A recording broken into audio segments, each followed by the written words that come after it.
Hello everyone, আসসালামু আলাইকুম। Welcome to my channel Roksana cooking show. আজ আমি আপনাদের দারুণ স্বাদের একটা পটলের রেসিপি নিয়ে চলে এসেছি। এটা দেখতে এবং খেতে কিন্তু অসম্ভব লোভনীয়, খুবই মজাদার এই পটল রান্নাটা।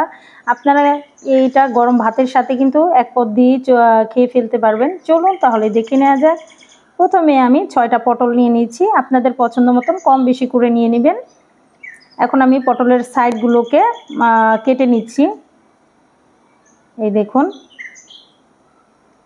দুই সাইড কাটা হয়ে গেলে এখন একটা প্লেয়ারের সাহায্যে আমি পটলগুলোকে একটু ছিলে নিচ্ছি। আমি পুরোপুরি ছিলবো না, আমি কিভাবে ছিলবো সেটা আপনাদের দেখিয়ে দেব।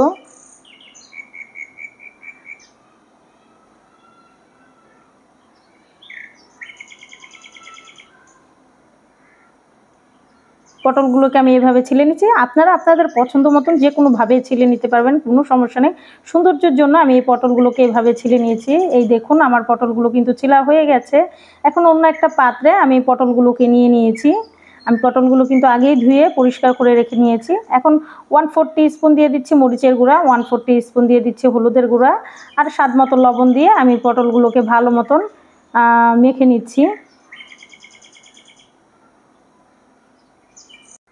পটলগুলো মাখা হয়ে গেলে আমি এক সাইডে রেখে দেব 10 মিনিটের জন্য কিছু সময়। অন্যদিকে একটা ব্লেন্ডারের জাগে আমি দিয়ে দিচ্ছি 2 টেবিল চামচ পোস্ত দানা, 1.5 টেবিল চামচ দিয়ে দিচ্ছি কালো সরিষা। আপনারা সাদা সরিষাটাও ব্যবহার করতে পারেন। এটাকে আমি ব্লেন্ড করে এইভাবে গুঁড়ো করে নিয়েছি। এখন দিয়ে দিচ্ছি 1/4 টিস্পুন লবণ, আর দিয়ে দিচ্ছি 8 থেকে 10টা কাঁচামরিচ। লবণটা না দিলে আপনার তিতো তিতো লাগবে, সেজন্য লবণটা অবশ্যই দিবেন।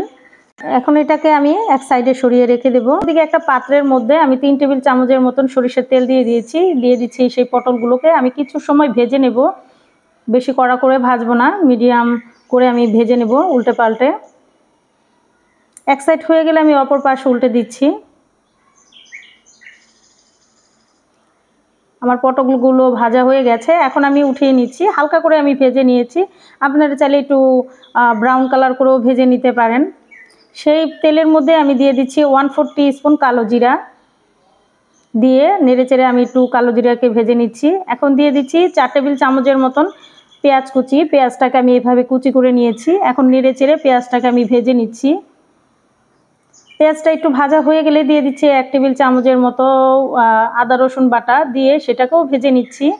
ভেজে নেওয়া হয়ে গেলে 2টা টমেটো আমি এইভাবে কুচি করে নিয়েছি, সেটাও দিয়ে দিচ্ছি। দিয়ে এটাকে আমি যতক্ষণ পর্যন্ত সফট না হচ্ছে ততক্ষণ পর্যন্ত এই পেঁয়াজটা আর হলো টমেটোটা আমি ভেজে নেব। দিয়ে দিচ্ছি 1/2 টিস্পুন হলুদের গুঁড়া, আর 1/2 টিস্পুনের একটু বেশি মরিচের গুঁড়া, দিয়ে আবারও নেড়েচেড়ে মিশিয়ে নিচ্ছি।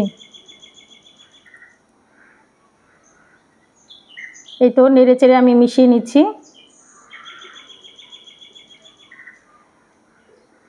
একটু চেপে চেপে দিচ্ছি। আমি ঢাকনা দিয়ে ঢেকে রেখে দিয়েছিলাম 5 মিনিটের মতন, যাতে তেলটা ভেসে উঠে আর মশলাটাও কষানো হয়ে যায়। যে ব্লেন্ডার করে রেখেছিলাম যে মশলাটা, সেটা আমি এখন দিয়ে দিচ্ছি।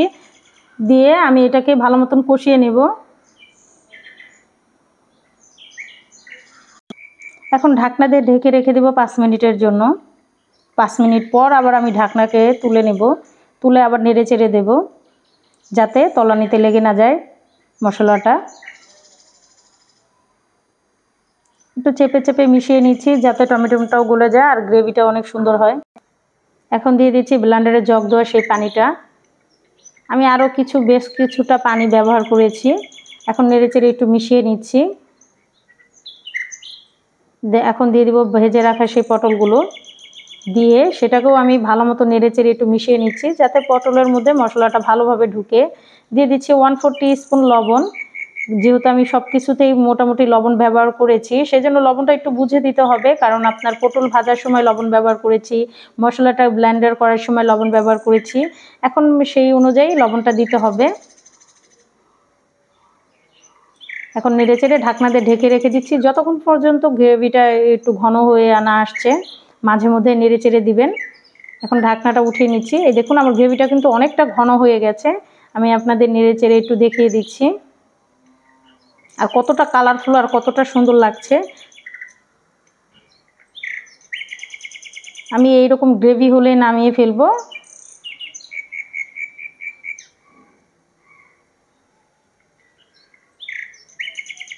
রেসিপিটা আপনাদের কাছে কেমন লেগেছে অবশ্যই কিন্তু কমেন্টের মাধ্যমে আমাকে জানাবেন। খুবই মজাদার একটা রেসিপি। এই তো আমি এখন নামিয়ে ফেলছি আর গরম গরম সার্ভ করে নেব একটা প্লেটের মধ্যে। রেসিপিটা আপনাদের কাছে কেমন লেগেছে অবশ্যই কিন্তু কমেন্টের মাধ্যমে আমাকে জানাবেন। আর যারা এখনও আমার চ্যানেলটাকে সাবস্ক্রাইব করেননি, আমার ভিডিওগুলো যদি আপনাদের কাছে কোনো অংশে একটু হলেও ভালো লেগে থাকে, অবশ্যই আমার চ্যানেলটা সবাই সাবস্ক্রাইব করে আমার পাশে থাকবেন। লাইক, কমেন্ট এবং বেশি বেশি করে শেয়ার করে দিবেন। সবাই অনেক বেশি ভালো থাকবেন, সবাই সবার জন্য দোয়া করবেন আর সুস্থ থাকবেন, ভালো থাকবেন এই গরমের মধ্যে। আল্লাহ হাফেজ।